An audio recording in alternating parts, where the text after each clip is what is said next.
구약성경 세 번째 책 민수기, 그 다음에 네 번째 책 신명기.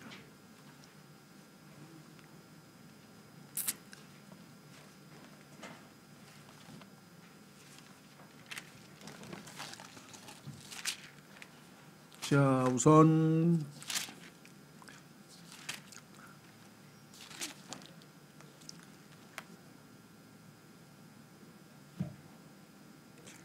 창세기 1장 1절서부터 한번 보겠습니다.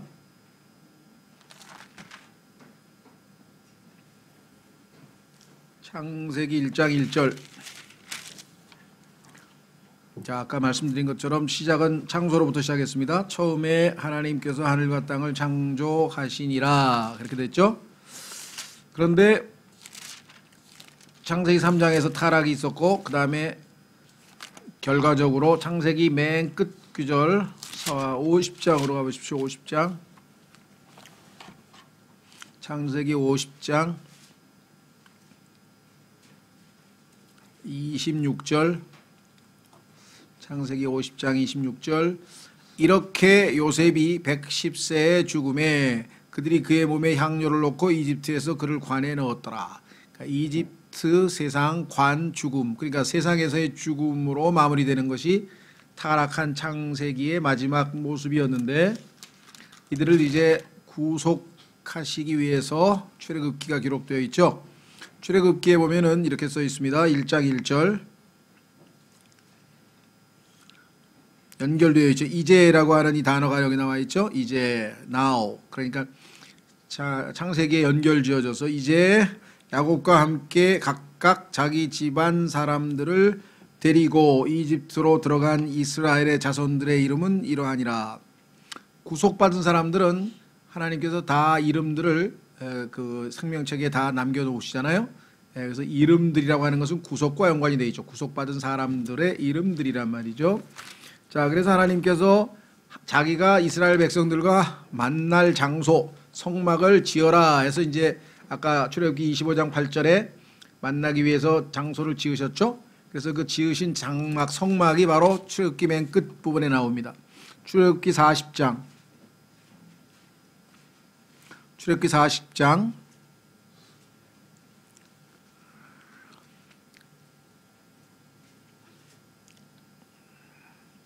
성막이 완성이 되어 있어요. 33절 끝부분에 보면 모세가 이와 같이 그 일을 끝마치니라. 34절, 40장 34절, 그 뒤에 구름이 회중의 장막을 덮고 주의 영광이 성막에 충만하더라. 모세가 회중의 장막에 들어갈 수 없었으니 이는 구름이 그 위에 있었고 주의 영광이 성막에 충만했기 때문이라. 구름이 성막 위에 떠오를 때에는 이스라엘 자손이 자기들의 모든 여정에서 앞으로 나아갔으나 구름이 떠오르지 않을 때에는 구름이 떠오르는 날까지 그들이 이동하지 아니하였으니 이는 이스라엘 온 집이 자기들의 모든 여정을 통해 낮에는 주의 구름이 성막 위에 있고 밤에는 불이 그 위에 있음을 보았기 때문이었더라. 자, 그래서 성막을 지었는데 이 성막은 왜 그러냐? 하나님께 나아가서 경배하기 위해서. 그래서 레위기는 하나님께 나아가서 경배하는 책이라 그랬죠. 헌신하는 책이라 그랬죠. 자신을 드리는 책이라 그랬죠. 그리고 하나님과 함께 거룩한 삶을 살기 위한 책이라. 그래서 지금 레위기를 보았습니다. 그렇죠? 그러니까 각 책의 특징을 여러분들이 머릿속에 집어넣고, 아, 레위기라고 하는 책은 이런 책이구나. 적어도 큰 그림은 그리고 계셔야 된다는 거죠. 아, 성경이 왜 이 순서대로 갈까? 창세기, 출애굽기, 아, 이렇게 연결이 되는 거구나. 출애굽기에서 레위기로 이게 이렇게 연결이 돼서 성막 중심의, 예배 중심의, 경배 중심의 삶을 사는구나. 그래야 거룩한 삶이 가능하겠구나 라는 것을 배우게 되는 거겠죠. 그 다음에 하나님께서는 왜 민수기라고 하는 책을 만들었을까요? 이 민수기라고 하는 것은 그야말로 숫자 세는 거예요. 민수, 수를 센다 이 말이죠. 영어로도 numbers라 했는데 numbers. 왜 그러느냐 한번 보세요. 민수기 1장 1절. 민수기라고 하는 책은 왜 여기에 등장할 수밖에 없을까? 하나님께서 자신의 구원받은 모든 백성들의 숫자를 세는 겁니다. 그들이 이집트 땅에서 나온 뒤 둘째 해 둘째 달 첫째 날에 죄송합니다. 주께서 시내 광야에서 회중의 성막에서 모세에게 말씀하여 이르시되 너희는 이스라엘 자손 온 회중의 총수를, 우리나라도 인구 조사하죠. 예, 인구 센서스에 이제 싹 조사하잖아요. 그래서 인구 수소 세고 뭐 그다음에 여러 가지 조사 내용이 많잖아요. 그렇죠? 예, 이스라엘 백성들도 지금 이제 지파대로 무슨 지파는 몇 명, 무슨 지파는 몇 명, 그다음에 남자는 몇 명, 여자는 몇 명, 뭐 어린아이는 몇 명, 이거 다 이제 수를 세는 거예요. 너희는 이스라엘 자손의 온 회중의 총수를 그들의 가족들과 그들의 조상들의 집에 따라 그들의 이름수와 함께 모든 남자를 그들의 머릿수대로 계수하라. 숫자를 세라 이 말이죠. 그래서 20살이 넘어 군대 갈 수 있는 사람, 그렇지 못한 사람, 이렇게 해서 탁 해서 이제 숫자를 세는 장면이 나오는데요. 자, 교재로 가셔서 구약개론 민수기 개요.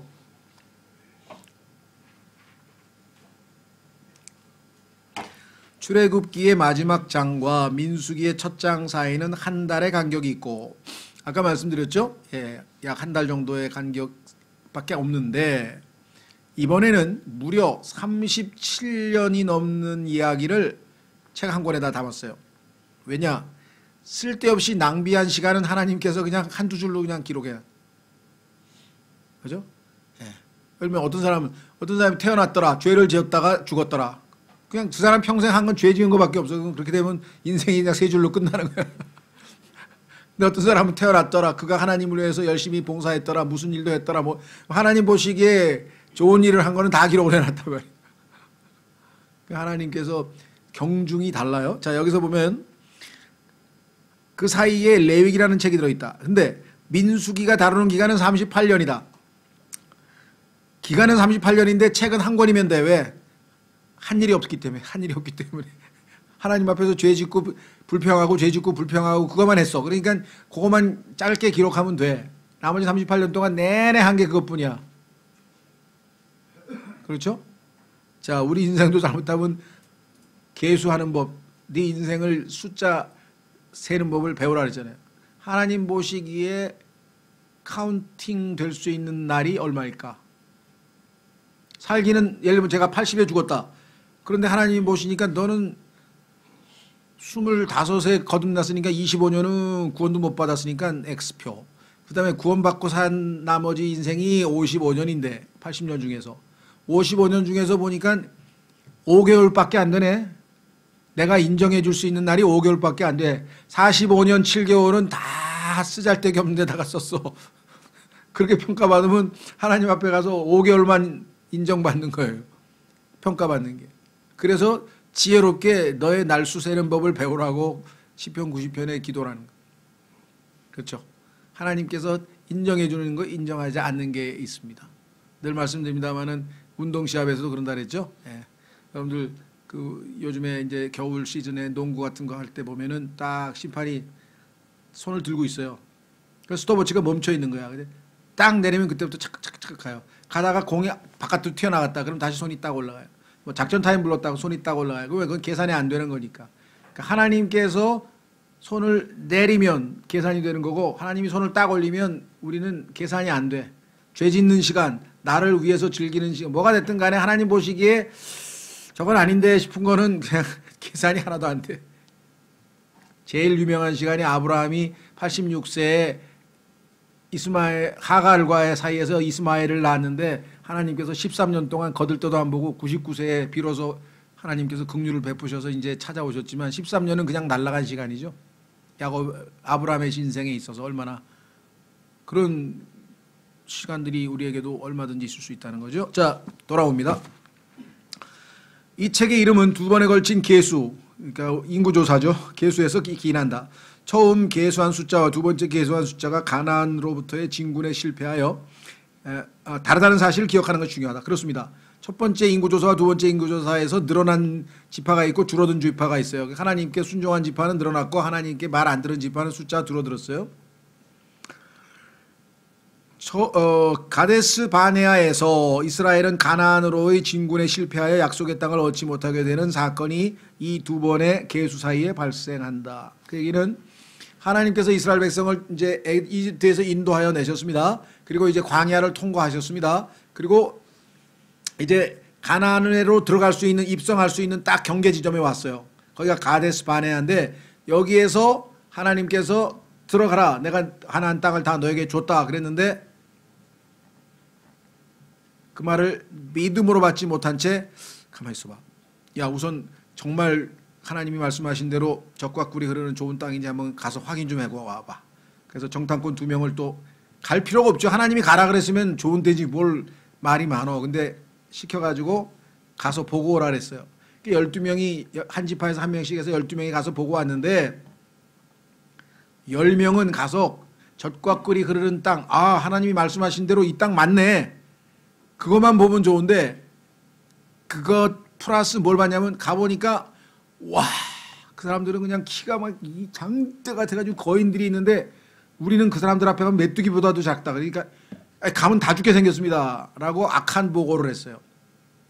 그건 하나님이 책임지실 일이지 자기가 겁먹을 일이 아니죠. 그런데 갈렙하고 여호수아라고 하는 두 사람만 12명 중에서 딱 무슨 소리냐, 하나님께서 우리에게 주신 땅이 정말 젖과 꿀이 흐르는 너무너무 좋은 곳인데 그 사람들은 키 크고 뭐 멀쩡해봐야 소용없다 이거야. 왜? 하나님이 우리 편이니까 가서 우리의 밥이니까 다 잡아서 우리가 정복해가지고 저 땅을 갖자. 그런데 그 10명의 부정적인 이야기를 한 사람의 목소리가 커서 그 중우정치라 그러죠. 중우정치. 대중들이 나와가지고 큰 선동해가지고 사람들이 뭣도 모르고 아무것도 모르고 한동안 광우병에 걸린다고 생난리 쳤는데 광우병 걸린 사람 한 명도 없잖아요.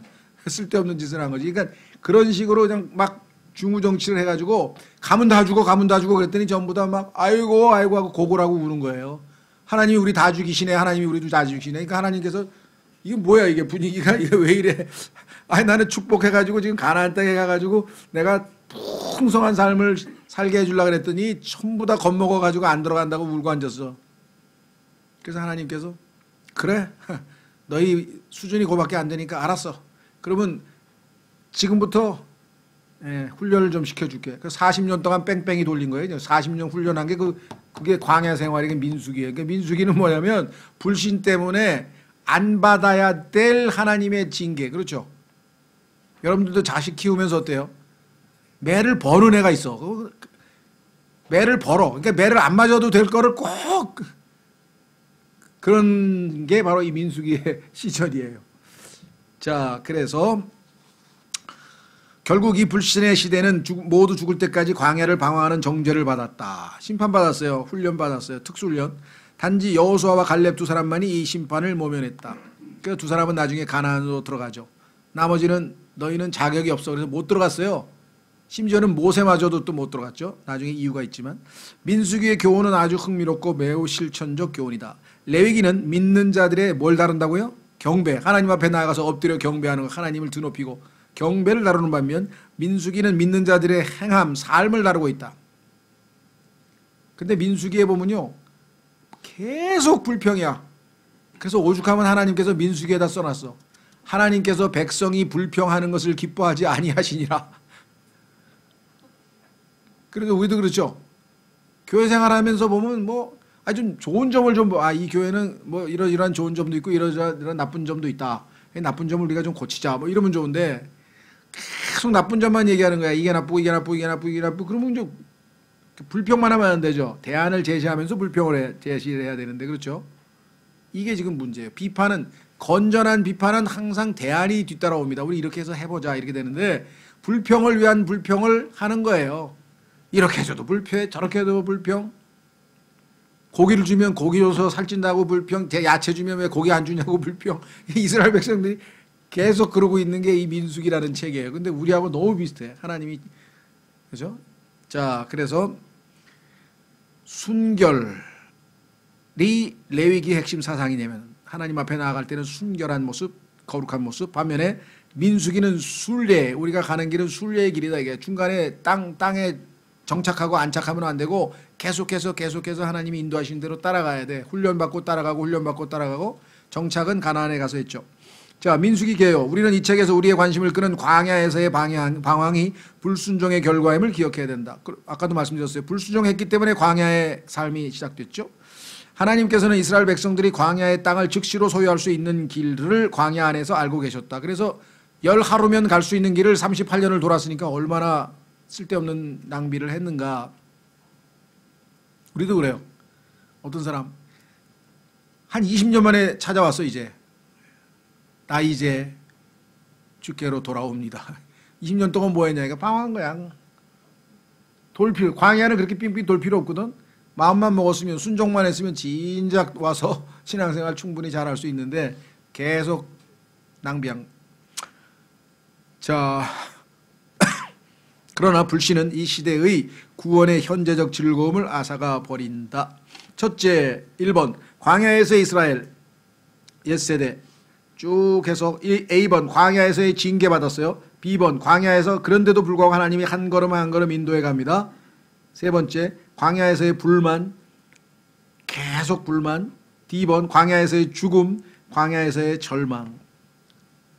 두 번째, 행진하는 이스라엘, 새로운 세대. 자, 광야에서 태어난 세대들은 새로운 세대예요. 근데 이 세대들은 아버지 세대처럼 불신을 보이지는 않았죠. 왜냐하면 아버지는 하나님이 주시겠다고 하는 약속의 땅에 겁먹어서 안 간다 그래서 불신을 보였는데, 새로운 세대, 이 어린아이들은 아직 하나님 앞에 고의적인 반항을 안 했기 때문에 하나님께서 뭐라고 얘기했는가 하니 다 가나안으로 들여보내주겠다 그랬어요. 자, 교리적으로 보자면요, 우리가 이 세상에서 살 때 어린아이들 있죠. 예. 몇 살까지인지 모르겠어요. 사람마다 다를 거예요. 살아온 환경에 따라. 어떤 아이는 한 10살쯤 돼도 창피한지를 몰라. 그래가지고 막 그 개천 같은데 막 이렇게 막 보면은 막 벌거벗고 뛰어다니는 거야. 10살쯤 됐는데도 자기가 지금 벌거벗고 있다는 것은 창피함을 잘 못 느끼는 애는 아직 죄의식이 없는 애들이에요. 걔네들은 하나님께서 일단은 죄를 지어도 일단은 내버려 두는 거예요. 반면에 어렸을 때부터 아이가 어떤 환경에서 자랐는지 모르지만 대여섯 살 됐는데 얘는 벌써 알아. 창피한 걸 알고 막. 벌써 죄의식이 있는 거죠. 그런 애들은 빨리 예수님을 믿어야죠. 왜냐하면 자기가 이미 죄인이라는 것을 죄의식을 가지고 있기 때문에. 자, 그래서 이 새로운 세대는 과거를 회상하고 현재를 구속하고 미래를 내다보면서 드디어 이제 하나님께서 구약 그 옛 세대는 아까 믿음을 가지고 있었던 여호수아와 갈렙만 가나안 땅에 들어가고 새 세대는 따라서 들어가는. 자, 그래서 넘어갑니다. 민수기의 내용을 기억하기 위해 가장 간단한 방법 중 하나는 지리적 이동 상황을 기억하는 겁니다. 자, 이스라엘이 어디로 뺑뺑이를 돌았나 지도를 보면 알 수 있는데, 처음에 출발은 시내산에서 출발했고 가데스 바네아, 여기는 가나안 땅의 국경입니다. 믿음으로 넘어가서 공격했으면 진작 가나안으로 들어가는데 거기서 빠꾸, 소위 말하면 빠꾸를 한 거죠. 빠꾸를 해가지고 뒤로 돌아가지고 뺑뺑뺑뺑 돌아가지고 여러 지점들을 통과해서 하나님께서 38년 만에 다시 원점으로 돌아왔어요. 가데스 바네아. 그 다음에 가데스 바네아에서 요단강까지 가서 드디어 요단강을 건너가는 역사가 있게 되겠죠. 자, 그러면 행진을 위한 준비 보겠습니다. 하나님은 질서의 하나님이시다. 그렇습니다. 하나님은 질서의 하나님이시고요. 혼란의 하나님이 아니시라 그랬죠. 민수기를 읽어가면서 우리의 생각에 깊은 인상을 남기는 것은 약 200~300만 명 정도의 이스라엘 민족이 광야의 떠돌이가 아니었다는 사실이다. 하나님은 사실은 다양한 형태로 훈련을 시키고 있으셨어요. 여기에서 그 다음 단계로 가서 여기로 가고, 여기로 간 다음에 저기로 가고, 한 단계 한 단계 보면 하나님께서 마치 우리 군대에서 뭐 6주간 뭐 논산에서 훈련 받는다 그러면 뭐 첫째 주에는 뭐 제식 훈련, 뭐 둘째 주에는 뭐 집총 훈련, 뭐 셋째 주에는 유격 훈련, 뭐 이러듯이 다 플랜에 의해서 움직인 거예요, 사실은. 자, 이스라엘은 성막을 중심으로 하나님의 명령에 따라 질서 정연하게 진영을 갖추었다. 하나님이 구름 기둥이 움직이면 따라가고 멈추면 멈추고, 기둥이 움직이면 움직이고 따라가면 뭐 다 시키는 대로 했죠. 각자는 하나님의 백성 가운데 자기 위치를 지키고 있었다. 모든 일은 질서 있고 품위 있게 이루어졌다. 우선은 전사들이 계수되었다. 전쟁에 나갈 수 있는 사람만 일단 세라 그랬어요. 이를 결정하는 요소는 혈통이었다. 오직 참된 이스라엘만이 주의 전투에 참여할 수 있었다. 구원받은 사람만이 영적 전투에 참여하죠. 그 다음에는 레위인이 계수되었다. 레위는 하나님 앞에 제사를 지내야 되기 때문에 레위 지파에는 세 가문이 있었는데 게르솜 지파, 게르솜 가문, 고핫 가문, 무라리였다. 이들 모두는 레위의 아들들 중 하나로부터 나온 자들이다. 이들에게는 성막의 이동 및 기구들의 운반이 맡겨졌다. 하나님의 성막에 관한 모든 이동을 이들이 담당하고요. 고핫 자손은 언약제가 아니고 궤입니다. 궤, 언약궤. 그다음에 상은 상 차린다 할 때 우리 밥상 차린다 할 때 그 빵을 진설하는 상이죠. 등잔 때 제단 그리고 기명들을 다 손으로 운반해야 했다. 이것이 행진을 위한 준비고요. 하나님이 움직이라 그러면 이런 준비를 한 번 움직일 때마다 정말 어마어마하게 그 성막을 그 다 텐트 친 거를 다 풀어가지고 조립해가지고 다 싸가지고 운반하고 이 과정이 상당히 힘들었을 거예요. 광야에서. 자, 백성의 불평. 누군가가 민수기는 수군거림의 책이라고 이름 붙이는 것이 나을 것이라고 했다. 하도 불평을 많이 하니까 이건 민수기는 수군거림의 책이다. 이스라엘 백성은 출애굽으로부터 시작해서 가나안으로 들어가는 권리를 포기할 때까지 불평했다. 이들은 만나에 대해 불평했고, 만나라는 뜻이 히브리어인데요. 만나. 그 뜻이 뭐라 그랬습니까? 그렇지. 예. 공부해서 기억하시는 분들이 계시네. 이게 뭐야? 이 맛없이 이게 뭐야 하고 이게 좀 물시하는 듯, 별시하는 듯 있잖아요. 그죠? 이게 뭐야? 만나가 이게 뭐야? 하나님이 주셨는데 이게 뭐야가 뭐예요? 감사합니다가 나와야 되는데. 그렇죠? 예. 우리 자녀들도 그래요. 부모가 뭐 하면 이게 뭐야? 하면서 불만스러워하는 뜻이 그죠? 더 뭐 좋은 운동화, 메이크업 운동화 사줘요. 막 이러고 막. 자, 그래서 만나는 나중에 보니까요. 성경에 보니까 이 만나가 뭐였어요? 리워야단 마귀들의 머릿고기였어. 성경에 보니까. 신기하죠? 그래가지고 천사들의 음식이라고 써 있어요. 이거 천사들의 음식을 줬는데 뭣도 모르고 이게 뭐야 하고 불평해. 우리도 그래요. 하나님이 주신 게 축복인데 이게 뭐야 하고 나중에 보니까 그 덕분에 그렇죠. 예, 우리 집 같은 경우는 은진이가 바로 만나지. 야, 이게 뭐야? 왜 이런 애가 태어났어? 그랬더니 나중에 보니까 얘가 진짜 천사들의 얘 덕분에 내가 오늘날 이렇게 신앙생활이라도 제대로 하고 앉았구나. 그렇지 않았으면 벌써 어떻게 돼버렸을 텐데. 그렇죠. 그런 거 많죠. 여러분에게 온 이상한 시련, 납득할 수 없는 시련, 짜증이 잔뜩 나서 하나님이 이게 뭡니까? 그랬더니 나중에 알고 보니까 그게 축복이었더라, 복이었더라 이거죠. 이런 일이 이스라엘 백성도 똑같아. 만나를 보고 이게 뭐야 그랬는데 성경에 보니까 이게 천사들의 음식이라고 성경에 써있어요. 그리고 마귀들의 머릿고기야. 이게 또 쇠머릿고기가 아니고 쇠고기인가? 뭐 소머릿고기 있잖아요. 소머리국밥. 참 신기하거든. 성경에 보면 그런 정보가 나중에 있습니다. 자, 그래서 이스라엘 백성은 만나에 대해 불평했고 예언자의 은사가 다른 사람에게 의해 나타났을 때도 비판했으며 아론과 미리암은 모세가 외국 여인과 결혼했다고 비판했다. 결국 이 백성은 약속의 땅 자체를 비난하고 나섰다. 이집트가 더 좋다 그랬죠. 우리 주변에도 보면 괜히 신앙생활했어요. 힘들어 죽겠어요. 막 이런 분들이 또 있어. 그래요? 신앙생활 안 했으면 지금 마음껏 살 텐데 신앙생활은 일단 시작은 했으니 이게 돌아갈 수도 없고 왜 가서 재미가 없잖아. 어차피 가서 죄 지어봐야 또 하나님한테 벌 받을 생각하니까 또 재밌게 놀 수도 없고 안 놀 수도 없고 이건 딜레마라고 그런 사람이 있더라고요.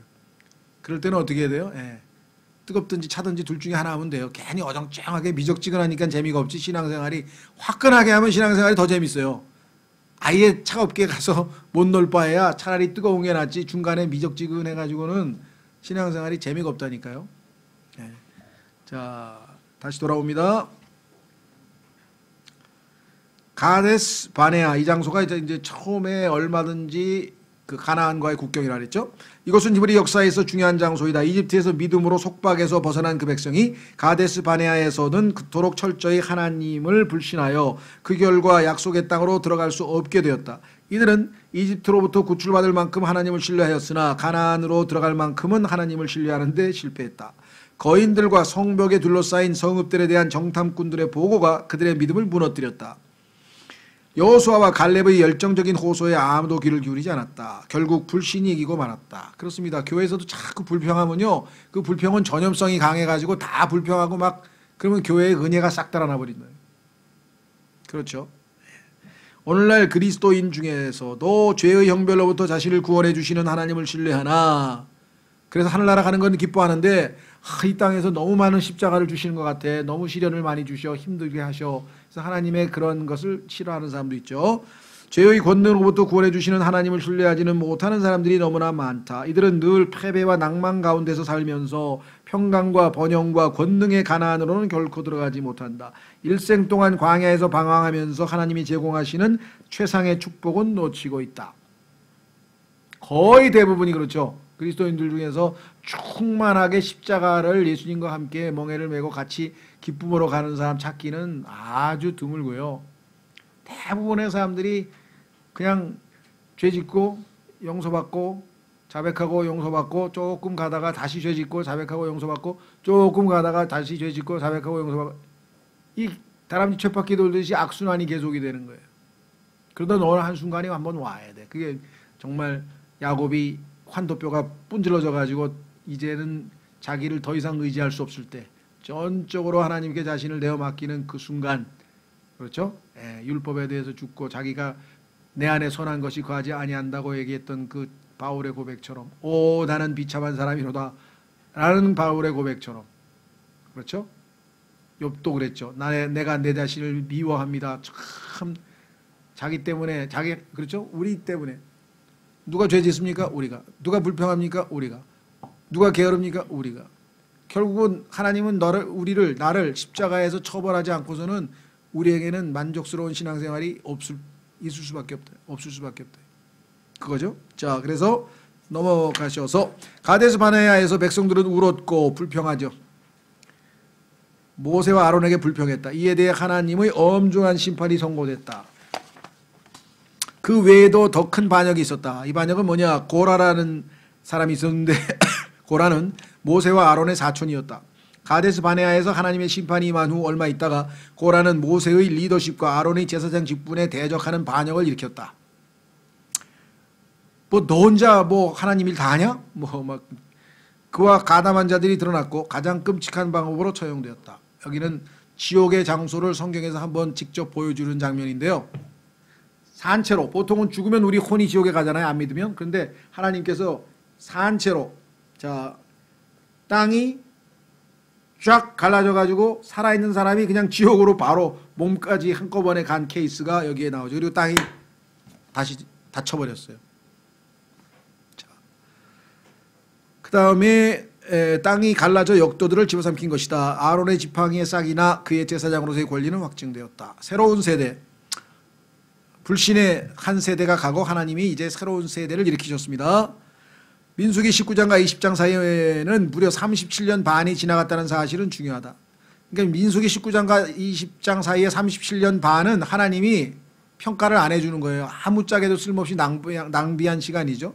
민수기 제2부는 과거를 회상하면서 시작된다. 이는 모세의 누이와 형인 미리암과 아론의 죽음을 기술을 하는 가운데 확인된다. 모세 역시 반석을 2번이나 내리친 죄로 인해 가나안 땅에 들어갈 수 없게 되었다. 여러분들 기억나시죠? 모세가 어떻게 했습니까? 처음에는 하나님께서 어떻게 하라 그랬어요? 반석을 내리치라 그랬죠. 왜? 예수께서 십자가에서 단 한 번, 그죠? 십자가에서 죽음을 당하셔야 되니까. 그래서 내리쳤더니 거기에서 생명수가 쏟아져 나와가지고 그 반석이 예수님이었다고 고린도전서에서 말씀하시면서 생명수를 제공하시는 예수님, 그래서 구원의 역사를 설명했는데, 두 번째 또 물 없다고 불평하니까 이번에는 반석에게 말을 하라 그랬어요. 물을 내라 하고 말만 하면 돼. 우리는 예수님께서 십자가에서 단 한 번 죽으셨기 때문에 거기서부터 생명을 얻은 다음에 그 다음에는 주님께 가서 기도해야죠. 다시 십자가를 또 예수님을 못 박을 수는 없잖아요. 근데 하나님께서 그렇게 분명하게 말로 하라 그랬는데 또 불평을 하니까 모세가 여기에서 자신의 온유함을 상실하고, 그냥 요즘 말로 하면 열을 팍 받은 순간에 그냥 성질이 팍 뻗쳐가지고 그 지팡이로 2번이나 바위를 내리쳤어요. 한 번도 아니고. 나보고 어쩌란 말이야. 니네들 또 불평해 하면서 막 성질을 팍 냈는데 하나님께서 하나님을 대변하지 못했잖아요. 하나님께서는 뭐 단순히 말하라 그랬잖아. 그러면 예수님께 기도하면 될 거 아니에요. 백성들이 불평해서 물이 없답니다. 물을 좀 주시옵소서. 이랬으면 반석에서 또 물이 나왔을 텐데 그냥 내리 2번 쳐서 하나님께서 불쌍해서 물은 주셨지만 너는 나의 거룩함을 손상시키고 나를 잘못 보여줬기 때문에 하나님은 그렇게 성질 내시는 분이 아닌데 모세가 잘못해서 하나님을 잘못 사람들에게 알려줬기 때문에 그 죄로 인하여 네가 평생도록 가고 싶어 했던 가나안 땅은 못 가고 여기서 죽어야 되겠다. 하나님 너무 억울합니다. 그 딱 한 번밖에 죄 짓지 해봐야 소용도 없어요. 왜? 어마어마하게 중요한 일을 하나님 보시기에는 거기서 하나님은 절대로 하나님이 정하신 예수 그리스도에 대한 예표. 왜? 단 한 번 십자가에서 죽으시는 분이시지 두 번이나 또 내리치면 이건 하나님의 그림을 망가뜨리는 거예요. 그래서 모세는 결국은 못 들어갔죠. 자, 그래서 주목할 만한 것은 새 세대 역시 옛 세대처럼 모세를 비판함으로 시작된다는 것이다. 그러나 방황은 끝났고 전쟁은 시작되었다. 광야 2편 요단강 사이를 두고의 원수들은 정복되었다.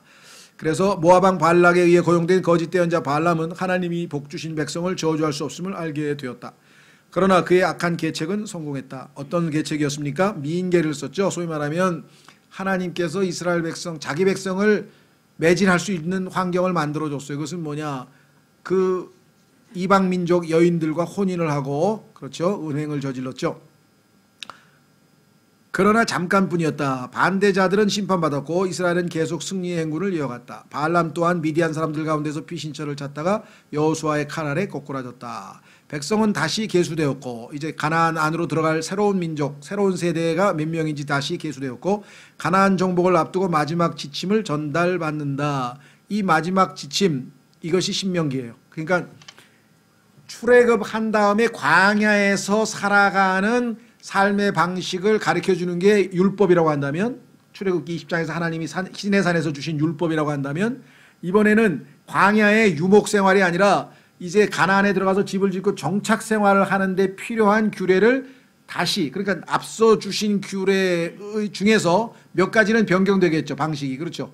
그래서 두 번째 율법이란 뜻이에요. 듀토로노미 즉 신명기라고 하는 단어는 의미가 두 번째로 주신 율법. 첫 번째로 준 율법은 광야 생활을 위해서 준 것이고 두 번째로 주신 율법은 가나안에서의 정착 생활을 위해서 주신 것입니다.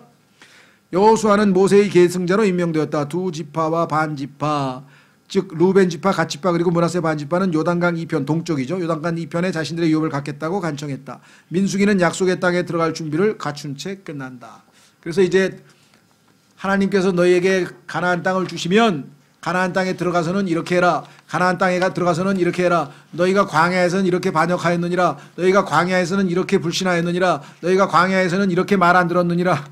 그리고 그러니까 들어가서는 이렇게 해라. 들어가서는 이렇게 해라. 들어가서는 이렇게 해라. 이거 그러니까 과거를 회상하면서 미래에는 이렇게 살아야 된다라고 권면하고 가르치는 내용이 신명기예요. 그래서 두 번째 율법이라는 뜻입니다. 넘어가겠습니다. 신명기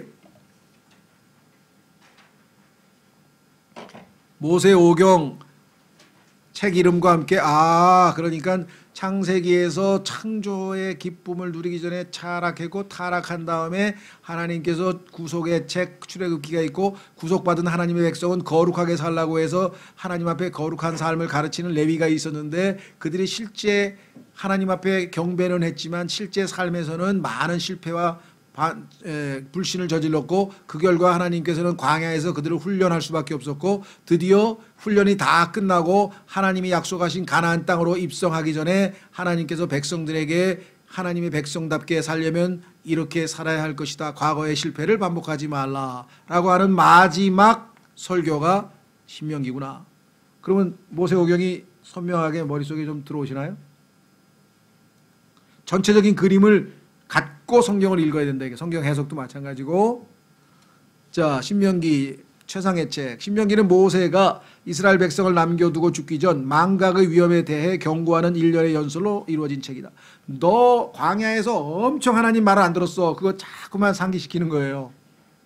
그래서 잊지 않도록 하라. 너는 기억할지니라 말을 반복한다. 이 두 가지 경고가 신명기를 관통하고 있는 셈이다. 그런데요. 신약도 똑같아. 우리도 자꾸만 잊어버려. 구원을 소홀히 하기도 하고 하나님의 경고를 무시하기도 하고. 보세요. 두 구절 보겠습니다. 신약도 똑같아요. 신앙생활의 핵심이 뭐냐? 은혜를 안 잊어버리면 되는데 자꾸 잊어버린단 말이죠. 자, 베드로후서 1장. 베드로후서 1장에 가면요, 베드로가 자기가 죽기 전에 베드로후서를 기록하면서 사실 내가 쓰는 내용은 너희 다 알고 있는 거야. 그런데 나는 또 써. 왜? 너희 기억하라고. 나는 죽을 때까지 이거 할 거야. 하나님이 이거 시켰어. 왜? 너희가 자꾸 잊어버리니까. 그렇죠? 성경 보면요, 여기서도 조금, 저기서도 조금, 창세기부터 계시록까지 보면요, 비슷한 얘기가 자꾸 반복돼요. 왜? 이 세상에서 가장 훌륭한 교육 방법은 뭐냐? 하나님의 교육 방법. 반복이에요. 반복해가지고 훈련하는 사람은 당해낼 수가 없어. 뭐 유승민이 뭐 달래 탁구를 잘 치나요? 하루에 막 10,000번을 하는 거야, 이거를. 계속. 그만 몸에 배버리는 거예요. 뭐 이충이 아무리 뭐 슛도 사라 그랬는데, 옛날에 이충이가 하루에 1,000번씩 농구대를 향해서 슛을 쏴요. 그렇게 반복 훈련을 했으니까 그 사람이 그렇게 훌륭한 농구 선수가 된 거지, 그냥 된 게 어디 있겠어요. 그렇죠. 아, 새무엘 깁이 왜 훌륭한 목사예요? 성경을 300번이나 읽었대잖아요. 300번이나. 이해가 되세요? 그러니까 반복 훈련, 이거 얼마나 지루해요. 한 것도 하고 한 것도 하고 한 것도 하고. 이 지루한 반복 훈련을 거치지 않고는 하나님께서 작품을 만들 수가 없어. 그 인생은 지루한 거예요. 지루한 거. 근데 그 지루한 반복을 싫어해서 화려한 대로 나아간 사람이 누구냐? 이게 롯이잖아요. 롯. 산지로 가면 생활이 지루합니다. 별 보고 아침에 일어나서 농사 짓다가 별 보고 또 자고. 그 아브라함은 산에 가서 하나님의 축복을 받았는데 롯은 지루해. 나 그런 사람 못 살아. 보니까 소돔에 가니까 그냥 막 네온사인이 번쩍번쩍하고 막 클럽에서 쿵짝쿵짝, 야 저기 가자. 그래 거기 갔다가 폭삭 망한 게 롯이에요. 현대판 버전으로 설명하면 그렇다 이 말이에요. 우와 저기 굉장한 데구나 하고. 신앙생활은 엄청 때로는 지루해요. 엄청. 그런데 내적인 즐거움을 맛보면 마음이 뜨거워진다 그랬잖아요. 그래서 세상에 알 수 없는 특별한 성경 구절을 하나 읽는데 지루한 사람하고, 야 하나님께서 왜 여기다 이런 이상한 말을 썼지? 하나님 왜 쓰셨어요? 하고 막 계속 하나님께 묻고 막 하다 보면 막 얼마나 또 재밌어요. 그렇죠? 아 이게 그래서 하나님이 여기다 써놓으신 거구나. 그걸 깨닫는 순간에 마음이 뜨거워졌다 그랬죠. 예수님께서 설명을 해주니까 알아들었다 그랬잖아요. 그러니까 성령님께 기도하고, 주님 이 말씀을 좀 분명히 깨닫게 해주십시오. 왜 이런 성경에 이런 이상한 얘기가 나옵니까? 그렇죠? 아 이런 이유가 있어서 하나님께서 하셨구나. 이걸 깨닫는 순간에 우리가 기쁨을. 베드로후서 보세요. 1장에 보니까 뭐라고 썼느냐. 베드로가 말하기를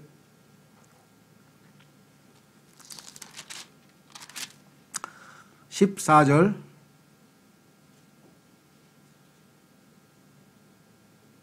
찾으셨죠?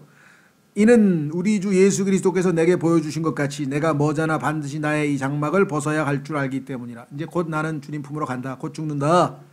또한 내가 떠나간 뒤에도 너희가 항상 이것들을 기억할 수 있도록 내가 애쓰리라. 너희가 자꾸 잊어버리니까 기억할 수 있도록 내가 지금 이 살아있는 동안 계속 애를 쓰겠다. 계시록 2장, 요한계시록 2장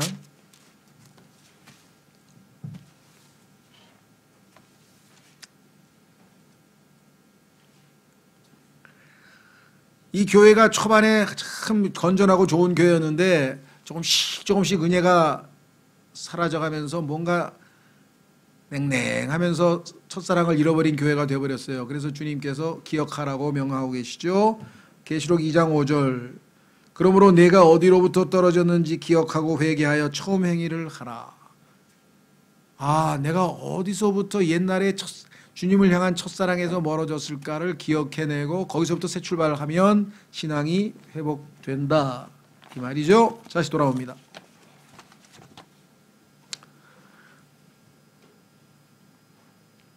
신명기 개요. 출애굽 시 구속을 경험한 세대는 죽었다. 그렇습니다. 여호수아 갈렙 그리고 모세만이 남았다. 더군다나 모세 자신도 죽음을 앞에 놓고 있다. 못 건너갔죠. 새 세대는 약속의 땅 국경에 서 있고 약속의 땅 국경에 서 있고 새 지도자는 가나안을 정복할 준비가 되어 있다. 새 지도자는 여호수아. 새로운 도전, 새로운 위험, 새로운 전망이 동시에 펼쳐져 있다. 모세는 10번에 걸친 연설에서, 그러니까 신명기에는 모세가 10번에 걸쳐서 다양한 각도에서 과거를 회상하고 미래를 얘기하고 그렇게 해서 계속 반복 주입 훈련이 시작이 됩니다. 하나님의 백성으로 하여금 과거를 상기함으로써 미래를 준비시키고 있는 것이다. 이 책 안에는 네 가지의 바라봄이 나오는 바, 그것은 뒤, 안, 앞, 위를 향한 바라봄이다. 자, 첫 번째 우리가 뭔가를 할 때에는 우선 과거를 정립을 해야 돼요. 내 과거가 어땠는가. 미래로 나아가기 전에 과거를 회상을 해봐야 돼. 지금까지 내가 어떻게 하나님 앞에서 살아왔는가. 그렇죠? 자, 이스라엘의 역사, 뒤를 바라봄. 첫 번째는 뒤를 바라봤어요. 그래서 여정을 복습해요. 자, 오렙에서 가데스까지 우리가 어떻게 걸었지? 재개된 여정. 어떻게 쫙 과거를 한번 훑어봅니다.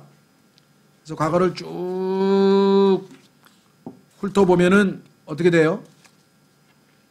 아, 우리가 여기서 실패했구나. 아, 그때 하나님이 불쌍히 여기셔서 다시 기회를 주셔가지고 우리가 다시 회복했구나. 그렇죠? 여러분 어떠세요? 저는 기도하다 보면 옛날부터 다시 기도하게 되더라고요. 하나님, 제가 세상에서 이렇게 엉망진창으로 살았을 때 이렇게 해서 하나님이 누구를 보내셔가지고 복음을 전해 주셔가지고 제가 그 덕분에 복음을 듣고 하나님, 예수님이 누구신지 알게 되고 그래서 이렇게 하다가 잘 나가는 것 같은데 중간에 너무 또 빗나가가지고 막 죄를 짓고 헤매고 막 세상에 빠졌는데 하나님이 또 불쌍히 여기셔가지고 이렇게 기회를 주시고 막 이거 한번 회상을 하면 뭐예요? 막 내가 지금 이러고 살 때가 아닌데. 마음이 좀 이렇게 새로워지잖아요. 그렇죠? 이스라엘에게도 지금 그걸 자꾸 가르쳐 주는 거예요. 모세가 지금 연설하는 게, 너 지금 과거에 출애굽하면서부터 지금까지 어떻게 왔는지 한번 생각해 봐라 말이지. 이렇게. 자, 그다음에 이스라엘의 거룩함. 이스라엘의 올이 아니고 속을 들여다보는 거예요. 이제 B 2번. 속을 들여다보니까 율법에 대해서 얘기하고 주님에 대해서 얘기하고 땅에 대해서 얘기하면서 이스라엘의 내적 상황. 여러분 어떠세요? 외부가 중요한 게 아니라 내부가 중요한 거죠. 겉으로 아무리 교회도 다니고 뭐 성경도 읽고 뭐 외형적으로 있어 왔는데 내 속에는 참 기쁨이 없어. 참 평안이 없어. 그럼 그건 신앙생활이 뭐 있으나만 하는 거잖아요. 그렇죠? 자, 그 다음에 이스라엘의 유산. 그 다음에 현재에 만족하지 않고 미래를 바라봐야죠. 앞으로 주님께서 이루실 일, 소망. 그렇기 때문에 여러분과 제가 기쁨을 누릴 수 있는 거 아니겠습니까? 영광의 소망이신 그리스도께서 내 안에 계시고 내 안에서 선한 일을 시작하신 분께서 그리스도의 날에까지 반드시 이룩하신다. 하나님께서는 나를 온전히 예수 그리스도처럼 변화시키셔서 하나님 나라에서 영원히 하나님을 섬기며 복된 삶을 살게 하신다. 라는 소망이 있으니까 우리가 하루하루 주님을 만나 배울 소망을 가지고 살아간다 이 말이죠. 자, 그래서 이스라엘의 유산 앞을 바라보면서 쭉 여러 가지 이야기를 합니다. 너 가나안 땅에 가면 옛날 스타일로 살면 안 돼. 거기는 겉과 꿀이 흐르는 새로운 땅이야. 광야에서는 너 아무것도 안 하고 하늘에서 만나가 뚝뚝 떨어졌지만 거기 가면 땅 파서 일해서 열매 맺고 열심히 농사 져야 돼. 광야에서는 하나님이 너를 불쌍히 여기셔서 신발도 안 달고 양말도 안 달고 40년 동안 신발이 안 달았어요. 성경에 써 있어요. 그런 기적도 있었어요. 40년 동안 안 달는 신발도 있어요. 근데 거기 가면 이제 어떻게 살아야 돼 하면서 쭉 얘기를 했어요. 자, 그 다음에 마지막 순간에 위를 바라보는 거예요. 다시 오실 주님을 바라보면서 위를 쳐다보면서 믿음의 창시자의 완성자이신 예수를 바라보자. 그렇죠. 우리는 땅을 바라보고 가는 게 아니라 믿음의 창시자의 완성자이신 예수님을 바라보면서 갑니다. 높은 부르심의 상을 향해 달려가는 것이 우리의 신앙 생활이죠. 그렇죠? 예. 자, 그래서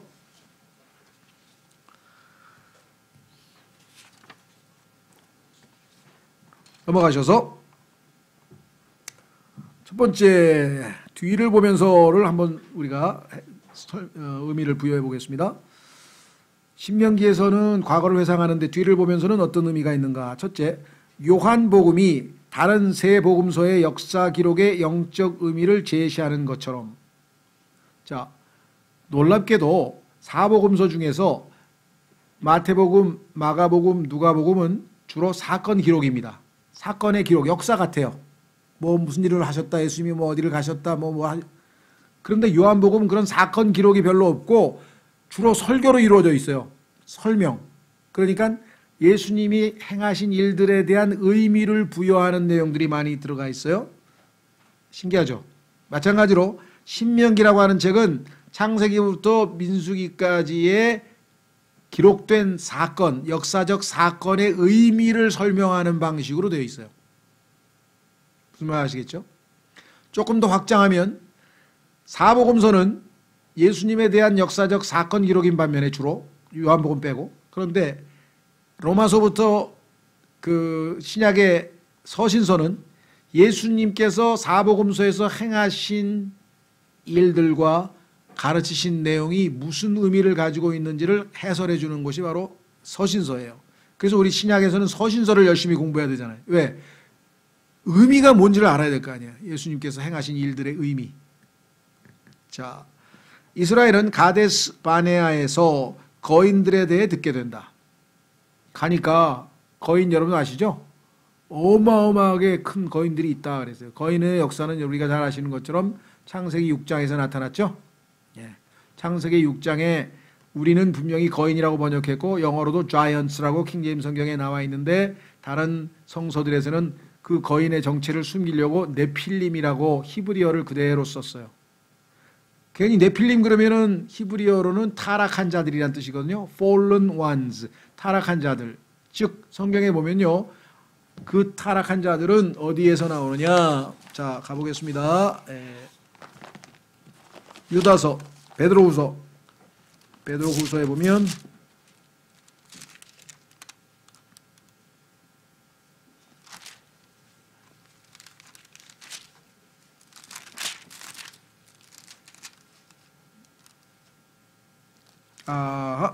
유다서로 가겠습니다. 베드로후서도 있지만 유다서가 더 정확하게 나와 있네요.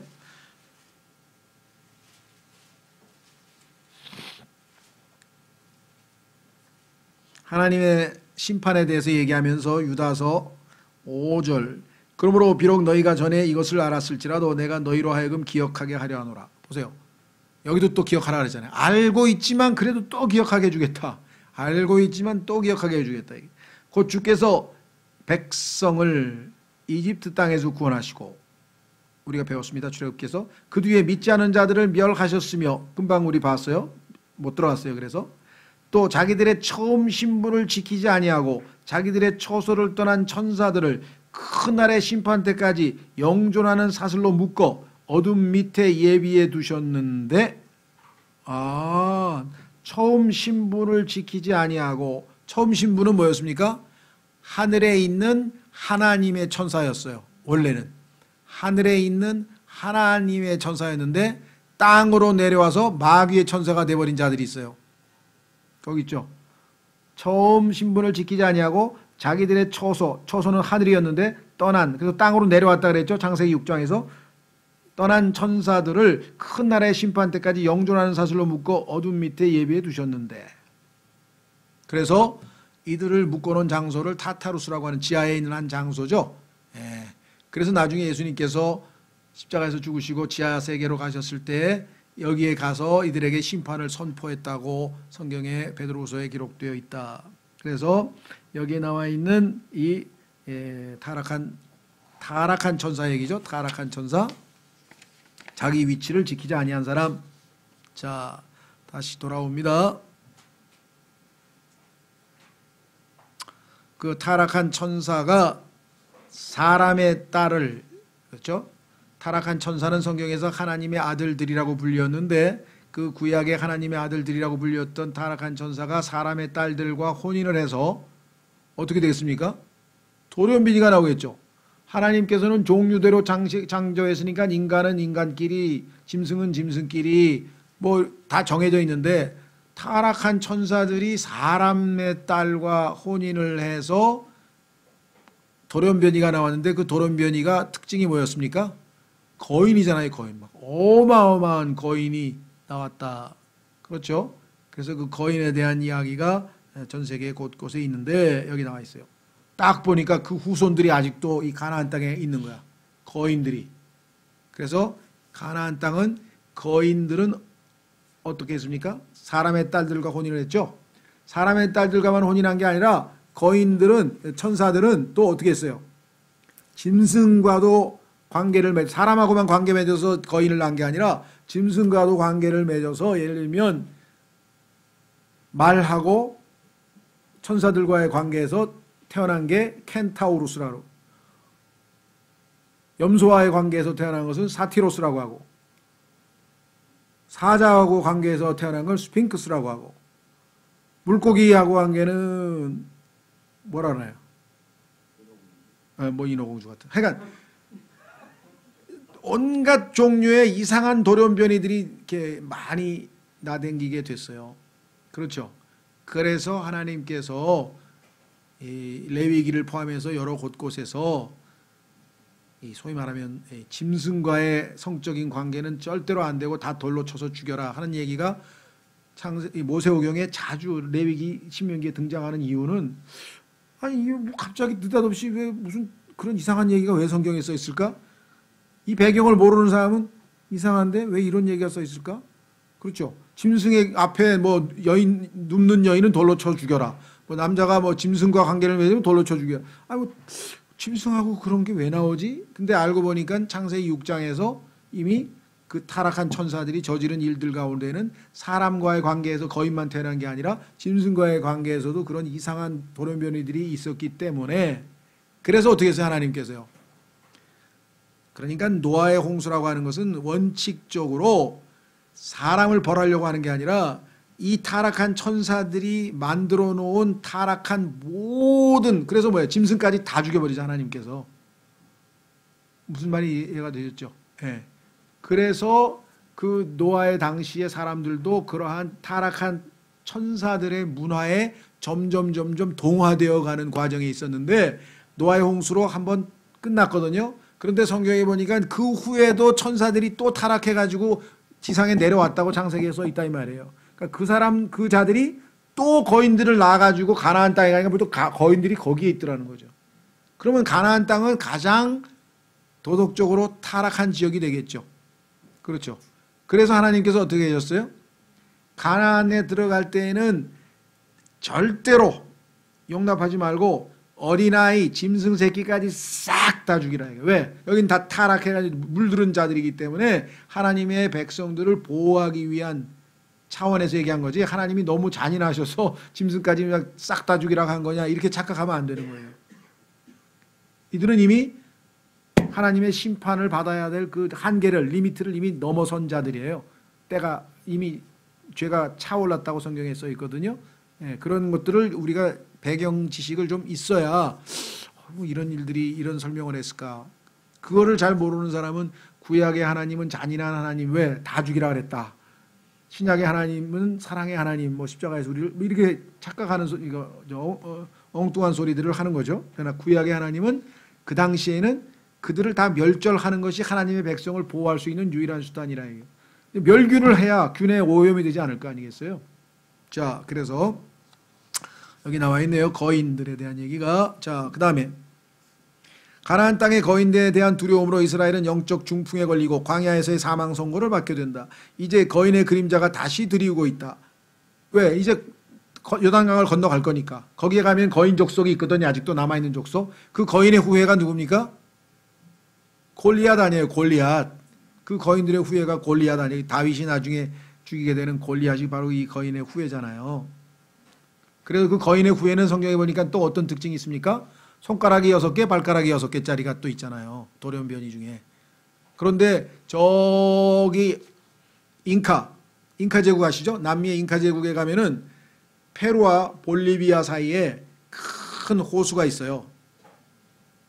안데스 산 그 높은 해발 한 5,000m 되는데 호수가 있어요. 근데 그 호수의 이름이 티티카카 호수예요.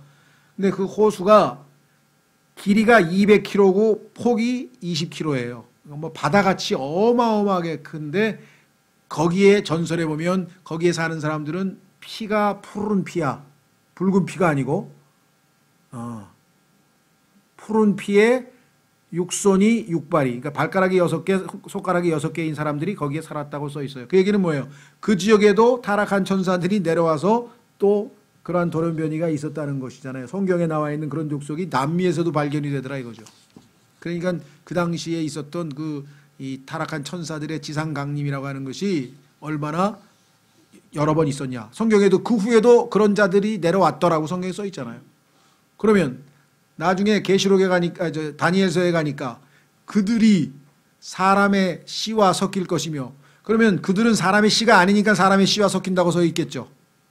그러니까 마지막 예수님의 재림 직전에 또 타락한 천사들이 또 지상에 내려와 가지고 사람과 섞여서 그러한 돌연변이가 거인들이 또 태어나고 이상한 일들이 이 지상에 또 있게 될 것을 성경에서 말씀해 놨습니다. 얼마나 다행이에요. 그 전에 우리는 휴거돼서 올라가든지 죽든지 둘 중에 하나일 테니까 안 보겠죠, 그 모습은. 그러나 이 땅의 마지막 순간에는 그와 같은 것들이 기록되어 있더라 이 말이죠. 자, 다시 돌아오셔서 이에 모세는 과거를 회상하면서 같은 역사가 되풀이되어서는 안 된다고 말한다. 모세는 아모리인 시혼과 바산왕 옥 같은 원수들이 정복되었고 그 땅 역시 이스라엘의 소유가 되었음을 상기시킨다.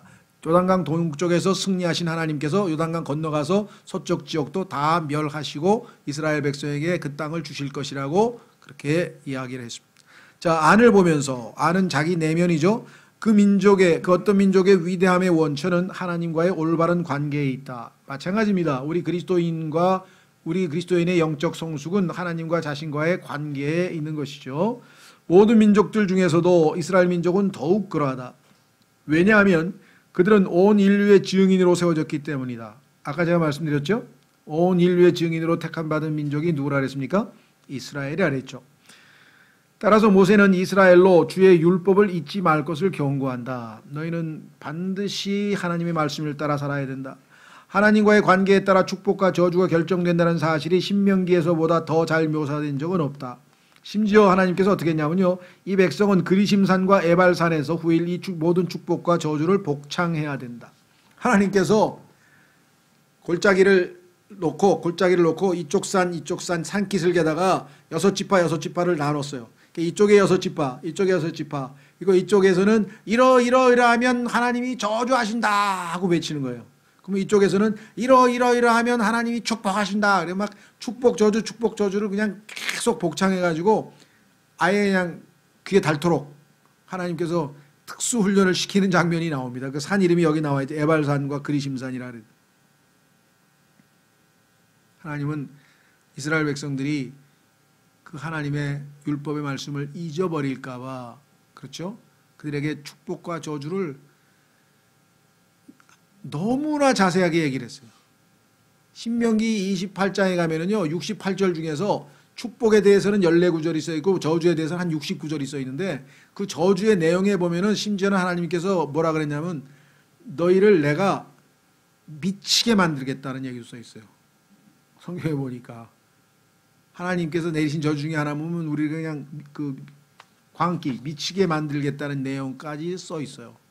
그래서 신명기 28장은 성경에서 제일 끔찍한 장이라는데 앞부분 14절까지는 이렇게 하면 축복하고 들어가면 복을 받고 나가면 복을 받고 막 복 얘기만 막 나오다 갑자기 그러나 너희가 내 말을 안 들으면 어떻게 할 거냐 했는데 저주는 무려 60절까지 그렇게 써 있어요. 그러니까 인간이 복 받을 짓보다 저주 받을 짓을 4배 5배 한다는 소리 같아요. 하나님께서 막 경고를 갖다 그렇게 많이 해요.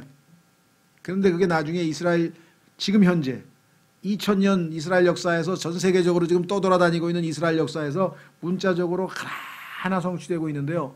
나중에 적 그리스도의 치일 이하에서 이스라엘 백성들이 박해받을 때에도 거기에 나와 있는 저주가 하나 그대로 성취되겠죠. 아주 두렵고 떨리는 말씀입니다. 자, 다시 돌아옵니다. 하나님과의 관계에 따라 축복과 저주가 결정된다 그랬죠. 그래서 우리는 신명기에서 하나님의 선하심과 어미하심이 교차하고 있음을 주목해야 된다. 신명기는 어떻게 보니까 율법, 어떻게 보니까 사랑, 선함과 은혜, 애곡과 경고, 하여간 항상 이와 같은 것들이 여기에 집중되어 있다.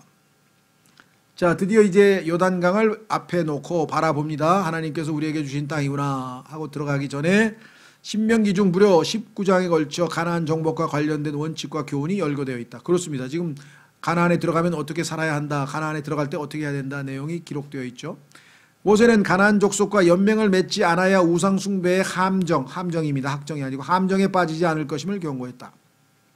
속지 말라 이게. 거기 가서 그 사람들하고 타협하거나 그 사람들하고 연맹 맺거나 신약에서는 뭐라 그랬습니까? 믿지 않는 자들과 같이 멍에를 매지 말라라고 하는 고린도 후서의 말씀으로 해결이 되겠죠. 같은 말씀입니다. 이교도들의 실행은 전염병처럼 피해야만 한다. 왜? 오염되니까. 세상 사람들의 사고방식이나 생활방식은 우리를 오염시키는 거죠. 가나안 족속의 도덕적 종교적 타락은 인류 사회의 암적 요소이며 칼로 도려내야만 한다. 여러분들 소돔과 고모라에서도 뭐 하나님께서 유황비를 내릴 정도로 엄청난 타락이 있었잖아요. 그 전에 아까 얘기했던 그 천사들의 타락서부터 있고, 좀 있다가 이 소돔과 고모라 타락이 있었고, 이 가나안에서의 어떤 우상 숭배에 대한 막 자기 아들을 막 불을 건너가게 하고 막 그런 희한한 아주 이 부도덕이 어마어마하게 심했던 지역이 바로 이 지역입니다. 원래 이 가나안 족속들은 아시다시피 이 함족들이고, 이들은 원래 그 있어야 될 곳이 이 이집트인데요. 함의 땅 이집트. 그런데 하나님의 자녀들을 부패시키기 위해서 마귀가 거기에다가 선점해가지고 미리 딱 들어가 있었어요. 그래서 하나님의 백성 아브라함이 이제 갈대아 우르에서 떠나서 가나안 땅으로 왔더니 벌써 가나안 족속들이 거기에 딱 자리 잡고 있는 거예요. 그렇죠? 그래서 우리가 영적인 생활을 할 때는 이미 마귀가 그러한 참 방해꾼들이 늘 있게 마련이고요. 이교도들의 실행은 전염병처럼 피해야만 한다. 가나안 족속의 도덕적, 종교적 타락은 인류 사회의 암적 요소이며 칼로 드러내야만 한다. 그래서 다 없애라고 하나님이 말씀하셨죠. 이것은 결코 잔인함이 아니며 오히려 친절함이라고 할 수 있다. 이스라엘은 가나안 족속의 멸절을 가져온 죄를 짓거나 타협하는 것을 주의해야 된다. 하나님의 백성은 거룩한 민족으로 모든 인류와 세계에 대해 한 분 참되신 살아있는 증인이기 때문이다. 유일하게 하나님께서 함께 하셨던 민족이 이스라엘 민족인데 나머지 모든 족속들은 다 각기 제 길로 가버렸다 그랬잖아요. 자, 그래서 하나님의 백성은 다르다. 다른 민족들과는 다르다. 그 다르다가 거룩이에요. 다르다는 것을 보여줘야 돼요. 여러분 주변에서도 그런 세례를 좀 들어야 돼요. 사실은 쟤는 뭔가 우리하고 좀 다른데, 뭔가 달라. 그렇죠? 그래서 그것이 나중에 그 사람들에게 어떤 그 우리의 그 간증의 어떤 그 기회가 돼야 되죠. 우리하고 좀 달라. 나 같으면 저렇게 왜 저렇게 손해를 볼까? 예를 들면, 그죠? 네. 과거에 제가 옛날 초창기에 구원받고 얼마 안 됐을 텐데, 굉장히 오래된 얘기죠. 그 기억나는 그 그리스도인이 한 사람, 뭐 여러 사람 중에서 그 사람 생각이 좀 나요. 그 사람 누구냐면 그 콜롬비아의 하사관이에요. 공군 하사. 저 남미 콜롬비아에서 온 공군 하사인데 하비에르라고 하는 형제였어요. 하비에르. 근데 이 형제가 한국에 와가지고 이제 그 무슨 이 군인들 기독교 집회에 참여하고 이제 끝나고 집으로 가야 되는데, 자기는 한 달 동안 한국에 있기로 하고 왔대요. 근데 그 뭐 어디 뭐 누구 어디 초청받으니까 초청받은 것도 없대. 그 뭐 자기는 그냥 하나님께서 해주실 거로 믿고 있다는 거야. 그래서 일단은 뭐 갈 데가 없으니까 일단 우리 집에 와서 있으라고 그래서 이제 데리고 갔어요. 이제 일주일 동안은 뭐 금식기도원에 가보고 싶다 그래 또 갔다 왔어. 그다음에 뭐 하여간 여기저기 가서 우리 그때 제가 이 선교회에 있었는데 우리 다니던 선교회에 가서 간증도 하고 뭐 하여간 이렇게 해서 같이 좀 이 교회 순방도 하고 자기가 하고 싶은 일을 좀 하다가 갔는데, 그 형제가 했던 그 간증 중에 기억나는 게 뭐냐면, 이 사람이 이제 공군 하사인데 뭐랄까요, 특수 훈련을 받으니까 비행기에서 점프를 해가지고 이렇게 낙하산 피는 그런 훈련을 일주일에 2번 한대요. 의무적으로 하게 돼 있대요, 그걸. 근데 자기 부대는 한 번만 한대, 훈련을. 일주일에 2번 해야 되는데. 그래서 한 번은 왜 안 하니까, 그 한 번 안 하는 그거 훈련 한 번 안 하고 한 것처럼 서류는 위조해서 이렇게 제출하고 기름을 다 빼내서 팔아가지고 그 부대원들이 딱 놀아 갔는데 같이. 이게 비리지, 비리, 사실은. 근데 자기가 그 미군들하고 이제 그 합동훈련을 하기 위해서 파나마인가 갔다가 그 미군들에게 복음을 전해받아가지고 예수님을 믿게 된 거예요. 그래서 거듭났어. 구원받고 났는데 자기가 딱 그 돈을 주는데 도저히 받고 싶지 않더니, 이건 받으면 안 된다. 그래서 저는 안 받겠습니다. 근데 뭐야, 너 왜 안 받아? 내가 거듭난 하나님의 자녀가 돼서 내가 섬기는 하나님은 이런 걸 좋아하지 않으셔서 난 못 받는다고. 뭐가 어째? 이 미친놈이 하더니 갑자기 권총을 딱 뽑더래. 그러더니 너 죽을래? 그래 딱 그러더래. 제발 죽여주시라고. 난 이 순간 하늘나라 가고 싶은데 안 죽여줘가지고 내가 죽을 수는 없으니까. 이게 잘 됐다고. 그러니까 좀 죽여주시면 제가 하늘나라로 좋은 데로 갈 테니까 죽여주시라고. 이거 뭐 황당하잖아요. 그래가지고 아무리 설득을 해도 안 되는 거야. 난 안 받을 테니까 다 가지라고. 내 거 다 가지라고. 야, 그러면 야, 너만 좋은 놈 되고 우린 다 나쁜 놈 되면 이게 정말. 고발 안 할 테니까. 그래도 이제 막 캥기는 거 아니에요. 그러니까 이 사람들이 고민하더니 하늘 오더니 그래. 좋았어. 그럼 네 말대로 다음 주부터는 2번 훈련하자. 그 대신 너 한 가지 우리 부대의 회계를 네가 해라 이거야. 왜? 딴 놈들은 다 돈을 빼내가서 이제 못 믿겠다 이게. 그러니까 네가 제일 정직한 놈이니까 네가 우리 부대의 회계를 네가 하라 이거야. 그거는 네가 할 수 있겠냐? 그래서 그건 내가 하겠다고. 그래서 그 간증을 하더라고요. 그러면서 자기가 그때 정말 이게 그리스도인이구나. 왜? 내 안에 계신 성령님께서 그건 못 받겠다 이게 나는. 죽이려면 죽여라 이거야. 그렇게 했다는 거예요. 그래서 참 뭔가 다르다는 거죠. 뭐 꼭 이렇게 다른 것뿐만 아니고 그렇죠? 뭐 정말 너무나 슬프고 너무나 괴로운 일에 빠졌는데 너는 왜 평안하냐? 그러니까 하나님께서 이걸 통해서 다 합력의 선을 이루신다는 약속의 말씀을 제가 믿고 슬프지만 평안합니다. 야, 하여간 어떤 방식으로든지 달라야 된단 말이에요. 그렇죠? 그 성경에서 우리가 증언해야 될 게 바로 그거죠. 자, 한번 보겠습니다. 로마서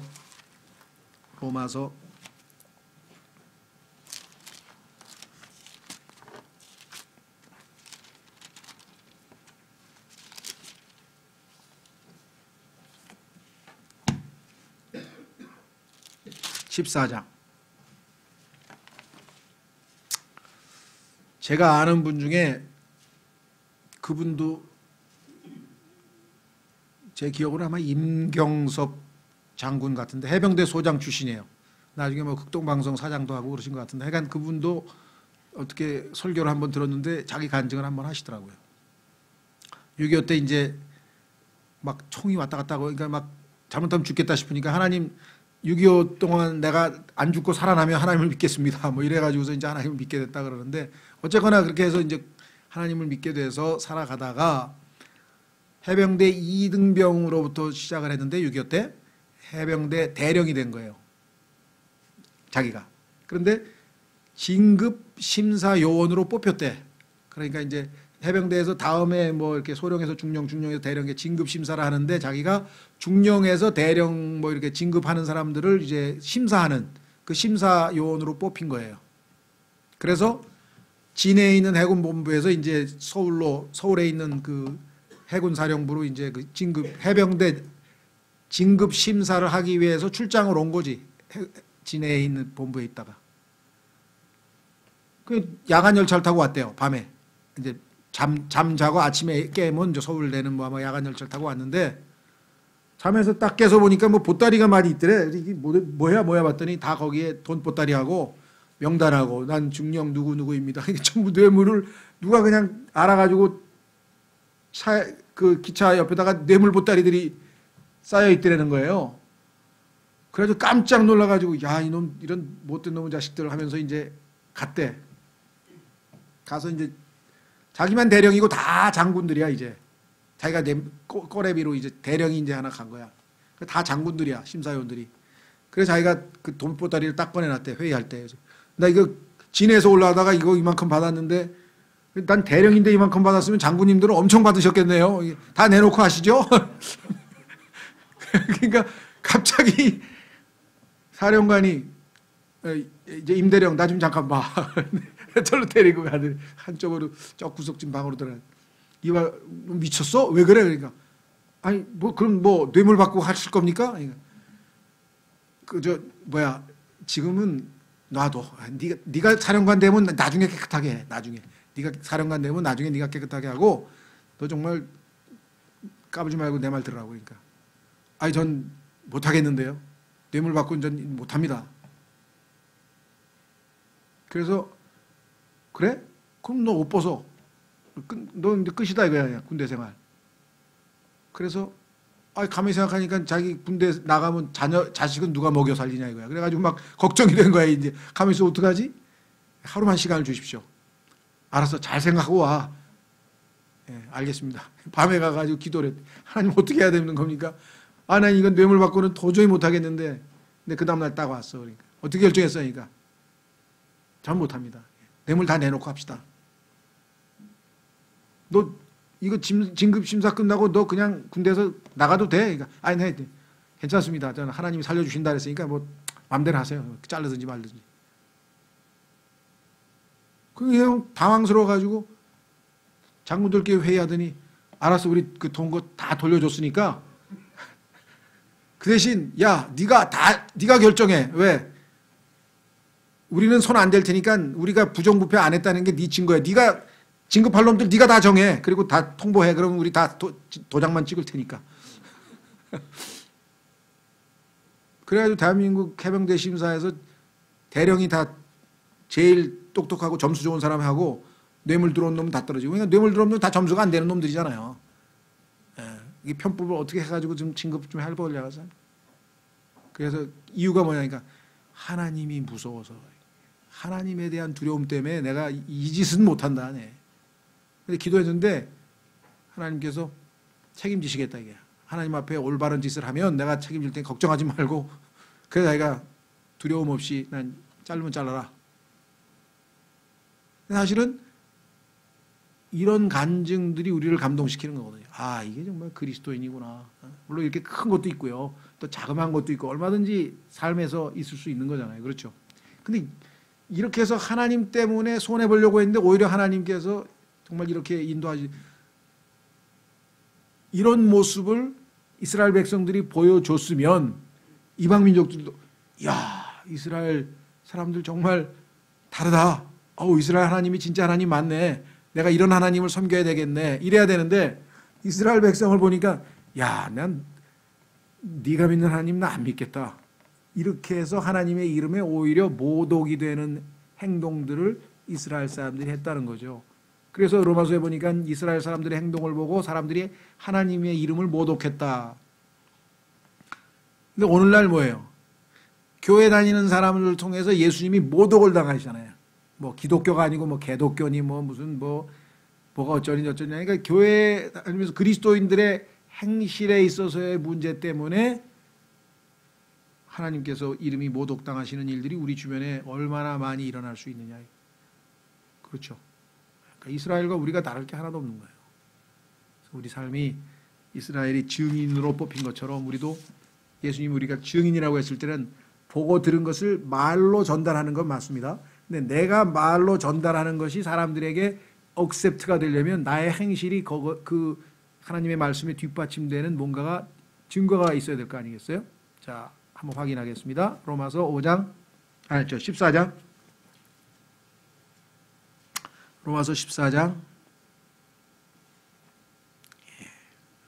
찾았습니까? 17절. 로마서 14장 17절. 하나님의 왕국은, 나는 하나님의 왕국 백성입니다. 그래? 그러면 하나님의 왕국의 특징이 뭔데? 먹는 것과 마시는 것이 아니요. 눈에 보이는 게 아니야. 이게 먹고 마시는 어떤 정치, 경제 이런 게 아니고. 그럼 뭐야? 하나님의 왕국은 내적인 거야. 오직 성령님 안에서 의와 화평과 기쁨이니라. 내 안에 성령님에 의해서 내가 하는 일이 항상 의로운 일이야. 올바른 일이야. 잘못된 일이 아니야. 하나님 보시기에 잘했어. 오케이, 잘했어. 그래야지. 틀린 일, 눈살을 찌푸리게 하는 일, 하나님 보시기에 좋지 않은 일, 그런 일 아니라 이거예요. 하나님 보시기에 올바른 일을 해야 된다 이게. 성령 안에서 의와, 아까 지금 그 하비엘 같이 그 올바른 일 하잖아요. 옳은 일 하잖아요. 그 뇌물 안 받잖아요. 이 임경석 그 소장처럼 안 받잖아. 그건 옳지 않은 거기 때문에 안 한 거 아니에요? 그 의롭게 행동한 거잖아요. 그렇죠. 의와 그 다음에 뭐예요? 의의 열매는 화평이에요. 잘못한 게 없는 사람은요 불안하지가 않아. 그렇죠. 나 아무 잘못도 안 했어. 근데 경찰이 지나가. 안 불안해. 그런데 내가 뭔가 잘못했어. 그럼 경찰이 지나가. 그럼 혹시 나 잡으러 온 거 아니야? 그게 불안해지는 거예요. 그러니까 하나님 앞에 떳떳하게 잘못한 게 하나도 없을 때는 마음의 평안을 하나님이 선물로 주시는 거예요. 왜? 불안하지가 않아. 잘못한 게 하나도 없는데. 그렇죠. 그러면 그 평안은 자동적으로 뭐예요? 우리 삶에 기쁨을 열매로 주는 거예요. 그러니까 의와 화평과 열매는 순서대로 이어져요. 그러니까 앞부분에서 옳지 않은 짓을 하나 해놓으면 뒤에 가면은 평안도 없고 기쁨도 없는 거예요. 왜? 하나님 앞에서 하지 말라는 짓을 했거든. 그죠? 뭐 탐욕을 부렸거나 거짓말을 했거나 아니면 뭐 사기를 쳤거나 아니면 뭐 누구를 미워했거나 뭔지 모르지만 하나님의 뜻에 어긋난 일을 해놓고 보면 마음에 평안도 없고 그다음에 자동적으로 기쁨도 없고 그러면 어떻게 돼요? 여기 나와 있죠. 18절. 이것들은 의와 화평과 기쁨이잖아요. 그러면 이것들 안에서 그리스도를 섬기는 자는 내가 주님을 섬길 때 의와 화평과 기쁨 성령으로 말미암아 내 삶에서 의가 있고 그것이 나를 평안을 가져다 주고 그것이 나에게 기쁨을 주면 어떻게 돼요? 하나님께서 받아주시며 사람들에게 뭐라고요? 인정을 받느니라. 아까 뭐예요? 야, 내가 보니까 우리 부대에서 믿을 만한 놈밖에 없어. 딴 놈들은 다 여기서 돈 빼가 안 돼. 그러니까 네가 회개해라. 네가 돈은 네가 맡아라. 예수님의 그 가룟 유다도 뭐예요? 돈주머니 들고 다니다 슬슬 빼다가 썼다 그랬잖아요. 성경에 보니까. 그렇죠. 불의하잖아요. 근데 여기는 인정받았잖아요. 그렇죠? 물론 좋아하지는 않을 거예요. 그리스도인은 별로 좋아하지는 않죠. 그래도 믿을만하다라고 하는 신뢰를 얻어요. 저 사람 정직하다, 저 믿을만하다 이런 게 나와야 될 거 아니겠어요? 자, 그래서 이스라엘 백성은 하나님 앞에 올바른 간증을 지니지 못해서 하나님 이스라엘 때문에 하나님이 이름이 모독을 당하셨는데 우리도 얼마나 많은 경우에 그런 일이 있을 수 있다. 자, 마지막 위를 바라봄. 그럼에도 불구하고 주님께서 오셔서 우리를 완전히 예수님처럼 변화시킬 그때까지 믿음으로 소망 가운데 살죠. 신명기 마지막 네 장은 모세가 죽음의 강, 검푸른 요단을 넘어 위를 바라보고 있음을 보여준다. 미래 이스라엘의 마지막에 대한 예언입니다. 이스라엘에 대한 그들의 마지막 말들, 예언적 환상, 노래, 그리고 그의 이상한 장사. 이상한 장사는 뭐냐면요.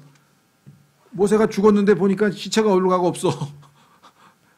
그렇죠. 나중에 알고 보니까 하늘에 가 있어. 그래서 하늘에서 나중에 예수님 만나러 마태복음 17장에 산상 변화산에서 모세하고 엘리하고 만나가지고 예수님하고 대화를 나누잖아요.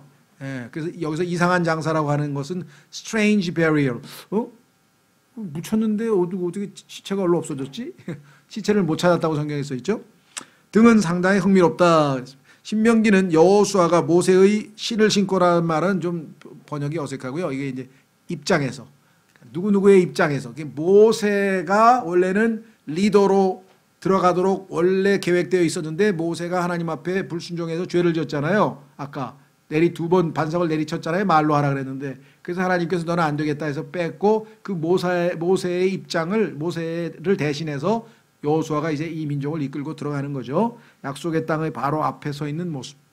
그래서 드디어 약속의 땅 안으로 대장 캡틴, 예수님께서 우리의 구원의 대장이라 그랬는데 여호수아는 바로 이스라엘의 캡틴, 대장으로서 이제 데리고 입성하는 그 역사적 사건, 여리고성을 무너뜨리는 사건, 그것이 바로 여호수아서죠. 다음 시간부터는 이제 역사서, 주로 이스라엘의 역사입니다. 그래서 역사서는 좀 아마 속도가 훨씬 더 날 거예요. 그래서 보통 39권 중에서 지금 우리가 오늘 5권을 했잖아요. 그렇죠? 2번에 걸쳐서. 그러니까 한 번에 보통 2개 내지 3개를 합니다. 그래서 13번에 걸쳐서 이제 39권을 마칠 거예요. 아마 제가 보기에는 5월 5일 어린이날은 빼고 계산을 해보니까 강의가 13번이더라고요. 13번에 걸쳐서 한 번에 3번씩 하면은 39가 되겠죠. 그렇죠?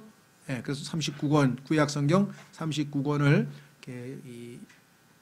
90분이니까 30분에서 책 한 권당 요약을 해서 신명기, 그 다음에 여호수아, 그 다음에 다음 시간에는 사사기, 룻기 이렇게 세 책. 그래서 읽어오고 싶으신 분들은 여호수아, 사사기, 룻기를 읽어오시면 17일 날이죠. 다음 주는 라영석 목사님이 2번 연속 강의를 하시고 17일 날은 우리는 그 세 권의 책을 요약하는 개론 공부를 하게 될 것이다.